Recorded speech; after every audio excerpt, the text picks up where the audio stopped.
Agarang pag-adapt sa mga polisiya kontra krisis target ngayong araw sa pag-arangkada ng unang high-level joint panel meeting sa Kamara.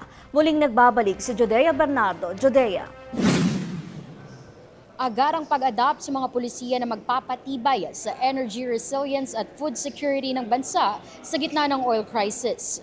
Ito ang target ng unang araw ng Joint Committee hearing kasama ang 13 House Panel Chairpersons kung saan dumalo rin ang ilan pang resource person mula sa concerned agencies. Ayon kay Committee on Ways and Means Chairperson Representative Miro Kimbo, bukod sa ayuda, mamadaliin na ng special meeting ang paghahanap ng matagalang solusyon para mapatatag din ang global oil market protection ng Pilipinas. Ang krisis ngayon ay isang wake-up call para sa pamahalaan na tuluyan nang i-adapt ang mga pulisiya na magpapatibay sa energy resilience at masecure ang ating food security. Para naman kay Batangas Representative Leandro Leviste, hindi ayuda ang dapat tutukan ngayon lalo na't matagal ang pagproseso nito na nakakadagdag lamang umano sa hirap ng taong bayan. Dapat nating ibaba ang VAT bilang tugon sa oil crisis. Pero ang sinasabi naman ng ibang mga mambabatas, hindi kaya ng gobyerno na bawasan. Pero kung isipin natin, yung pera na ipinamimigay sa ayuda ay nanggagaling lang din naman sa tao. Kaya bakit pa natin kailangan kolektahin sa tao para maghintay sila ng ilang buwan, pipila pa sila para lang makatanggap ng ayuda.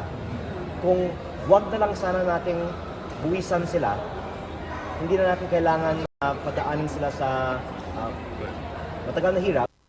Aminado naman si House Speaker Faustino Boji III na hindi kontrolado ng bansa ang ganitong energy crisis. Ngunit ang dapat aniyang gawin ng pamahalaan ay paspasin ang pagbuo ng konkretong solusyon. Alam po natin ang krisis na ito ay hindi nating kontrolado. Ito ay dulot ng isang tensyon sa ibang bahagi ng mundo. Subalit, ang bigat nito ay pinapasan nating mga Pilipino sa pamasahe, sa presyo ng langis sa singil ng kuryente, at sa bawat hapagkainan. Hindi man natin mapipigilan ang krisis, subalit mayroong mga paraan para tumugon sa pagsubok na ito. Dumalo rin ang iba pang resource person mula sa Department of Energy, Department of Finance at Department of Migrant Workers. Ayon kay DOE Secretary Sharon Garin, mayroon pang 51 days oil supply ang bansa at patuloy itong nakikipag-ugnayan sa mga oil company upang tiyakin ang tuloy-tuloy na pag-aangkat ng karagdagan pang langis. Mula rito sa House of Representatives, ako po si Judea Bernardo, DATV News.